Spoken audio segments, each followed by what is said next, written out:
Good morning. This is Gardner Israel. We are at November the 17th, 2022. It's a chilly morning in South Georgia. And tomorrow we're going to get our first real freeze down to 30 or 29 degrees.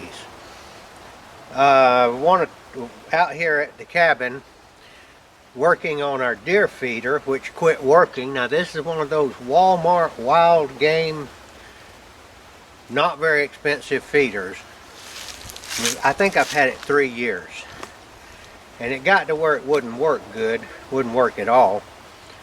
So I guess I'm the last one that learns anything. I went to get a lantern, 6-volt lantern battery at the hardware store, and nobody seemed to have any. Walmart didn't.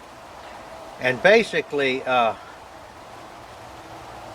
that's not the kind of battery anymore. You don't find them much anymore. But Walmart came out, or this Wildgame company came out with a 6-volt battery that you can recharge.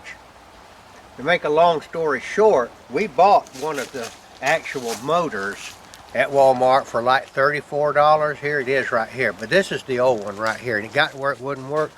Well, it turned out it was actually the battery that was the problem. I bought a new lantern 6-volt, but the new battery looks like this, and it's rechargeable. Okay, and when I hooked this up, I didn't change the motor of this thing.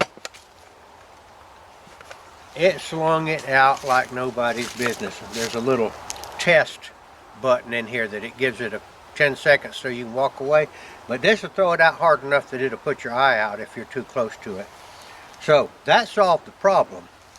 Even though we did buy the, where'd you put that motor? In the truck. Where? In the back seat. Oh, I get it.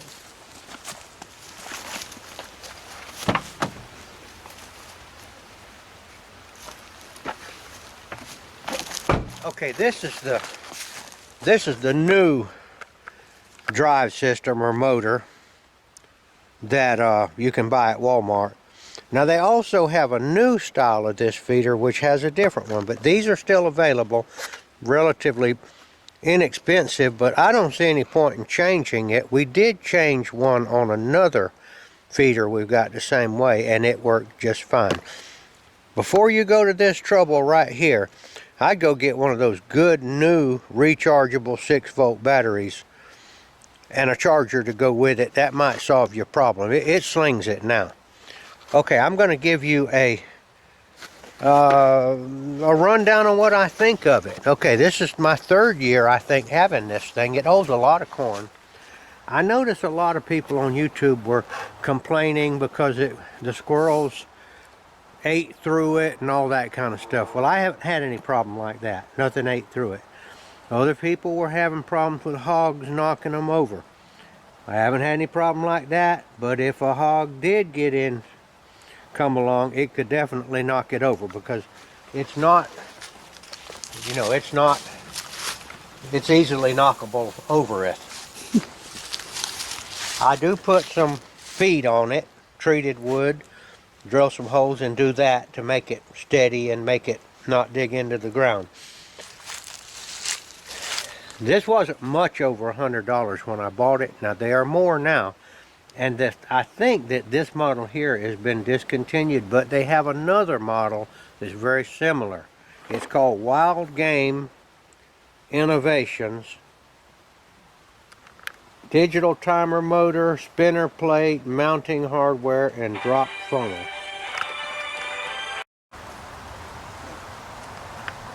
Okay, now the feeder's back there, and I use that ladder to get up high enough to dump the corn in, but you can back your pickup truck to it and stand on the tailgate of your truck.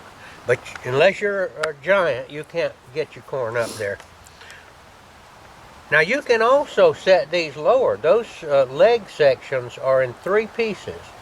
You can take the bottom section off, and the feeder will be that much shorter, and you could take the second section off, and the feeder would be just off the ground. But I like it up there because I don't want the deer or anything to get up there and mess with it. Okay, this pile of corn here is Another thing about these feeders is they're not perfectly waterproof. So you have to every now and then pour the corn out, or either let it get out and clean out the bottom where it's gotten just a little wet and the corn has gotten stuck together, and that can stop this up.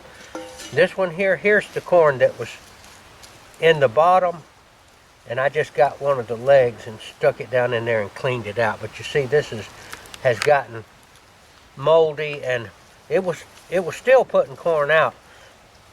But that's the reason all this corn is on the ground, because I poured the feeder out and I cleaned out the bottom.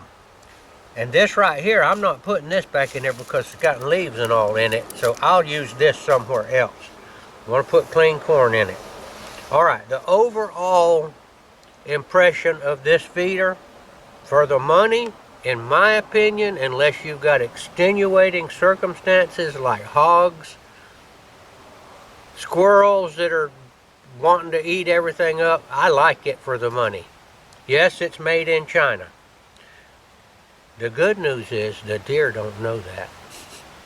They have no idea that that thing's made in China. I will suggest this though. I would suggest, the timer, you can time it for the duration of the corn, and up to 3 or 5 times a day to spit corn out. I like to put out less. I don't like to put out so much that there's any left over, because I like them to get patterned. They actually begin to hear this thing, and they'll actually come to it. It takes a while. It'll scare them at first, but after a while it will. I tell you what I'm going to do. I'm going to put the it's got corn. I'm going to push the test button, and 10 seconds later that thing's going to throw corn out, and we will get behind the truck and I'll show you how doggone hard it does throw it out. And you'll hear it hitting the ladder and all there, and then we'll set it. But I'll get back to what I was saying. I'll get out there. Zero in on it so you can see it pretty good. I'll do it again.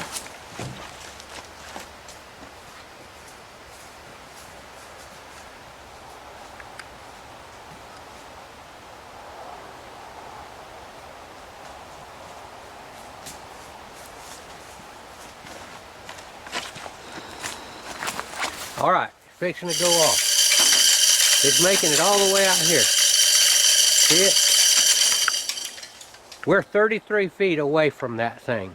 It threw corn 33 feet, so it'll go out 66 feet in all. Most, there's just a few that get out this far. And I like that because the deer walk around trying to find it. That means that they'll get all kinds of different angles that, so that you can maybe get the right shot. I've noticed this: if you've got a pile of corn, it seems to me like when I'm sitting in a ladder stand and there's a pile of corn, that inevitably they will not turn broadside to you. I don't know if they have a sixth sense about it or what, but they seem to always face your wherever you're sitting. Okay, I told you about the Wildgame Innovations Walmart feeder or corn slinger. Now I wanted to show you the new battery.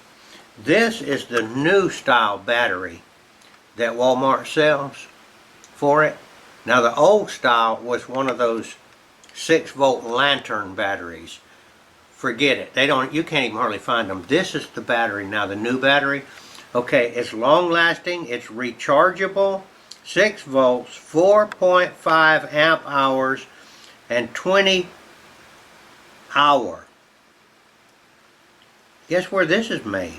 This is made in Vietnam. That feeder might be made in Vietnam. I don't know. I said it was made in China, but like I said on the video, the deer don't know that it was made in China, Vietnam. This is a way better battery. It wasn't very expensive, and it also, you have to buy a charger to recharge it. This is really good as compared to the old 6-volt lantern battery. Now this is the new 6-volt game feeder kit. And see the old feeder, which is 3 years old, this is the part that connects underneath it, that slings the corn out. This is a new one. But I didn't need the new one. Once I got a good battery in the old feeder, I didn't need this. But eventually I will need this. I think you can keep these things going for years. Just wanted to show you. This is a new digital controller box and motor to sling it out with. This mounts on the old one, but it was not necessary to use it. So that just kind of gets you caught up on the Wildgame Innovations feeder from Walmart that I bought 3 years ago. I think this is the 3rd year. I don't know why that won't go in there, but it doesn't seem to want to cooperate. But I won't try now because it's looking... Okay. I recommend this feeder. This Wildgame Innovations feeder.